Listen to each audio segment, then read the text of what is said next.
Hi, Carl Ford here at Axeda Connexion 2011. It's in the afternoon now, and I'm here with Eric Goodness, the Vice President of Research at Gartner. I want to thank you for being here with us. Thanks for having me. And I peeked in to listen to a bit of the presentation. Just a peek. Well, I wasn't allowed. I didn't have my badge. I was nervous they were going to throw me out. You got onto the subject of managed services. Tell me how M2M is like managed services and what you see in the marketplace. Well, the way that I see M2M like managed services is that managed services evolved as a market with a desire for end users to get smarter services. The service levels that they were receiving with traditional break-fix, reactive type services just didn't really meet their needs in terms of availability and performance. And then as time went on, the vendors in the marketplace realized smarter services enabled them to provide services less expensively while still maintaining some bit of margin. So that actually the management portion became as important to them or more important to the vendors than it did to the end users after a while. And I see the machine-to-machine space starting to go down that road, or at least that's its destiny. Okay, and right now, here with Axeda, we've had a large discussion about the cloud and how that all kind of plays together. So do you see that we're going to kind of bring everything in the cloud and then it's going to come back to some truck roll functions, or is the integrator going to do basically all things for all people? Well, I actually think the integrator has a role of managing the Axeda relationship. We see in broader cloud services, so we break cloud into discrete silos, platform, software, and infrastructure, but there's an emerging market for what we call cloud assurance, where there are third parties who monitor cloud relationships. And I see the systems integrators playing that role. In fact, if you think about it, when AT&T, a company that partners with Axeda, they're really a cloud assurance provider, right, bringing in Axeda under their services. Got it. Now, we've got lots of different applications here. Is there any particular vertical app or vertical marketplace that you see that you like more than the others, or do you think that they're all kind of accelerating equally, or who's standing out? It's like boiling the ocean sometimes when you have to consider what's out there.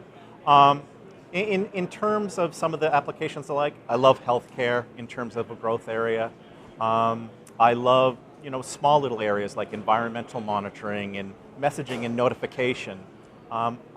In terms of market growth, we see sustained 30% compound annual growth rate through 2020. In terms of enterprise connections, I think when you add in connected devices from the consumer space, that just blows it way out over there. But from an enterprise perspective, we see the market growing from just over 100 million connected cellular, 100 million cellular connections in 2011, growing to just over 300 million by 2015, and then up to about 1.3 by 2020.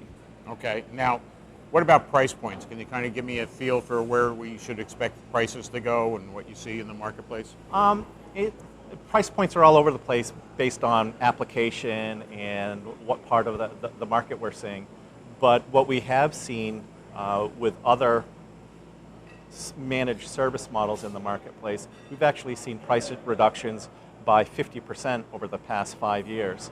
I have no doubt that we're going to see the same type of price erosion in the marketplace when considering a per connection charge. I think you're going to see prices reduced by 50% when considering the whole solution from module to connectivity to application. Okay, now I'm going to ask you the tough questions I don't ask anybody else. You ready? Is this an M2M device, or what is its role with M2M? It's a connected to device, but it's not an enterprise connected device. We, at Gartner, we follow this under our mobile device management space, not as part of a machine-to-machine space. I like that answer. Yeah, within machine-to-machine, we're looking at process assets that belong to non-traditional IT organizations. Cool. Now, while I've got you, one more question. Is there any need for a distinction between LTE and 3G, 2G services in M2M? I mean, are there some services in M2M that really warrant 4G, or is CDMA and GSM the right answer, is GPRS? I'm an outsourcing analyst, but certainly we track those issues. I mean, it really depends on usage. Depends on, is it global? Is it rural? Is it high bandwidth? Is it low bandwidth? That's the crazy part of this marketplace. It's so complex that you really have to take a look at the use case to make the determination. Got it. Great. Eric, thank you so much for your time. Thanks for having me.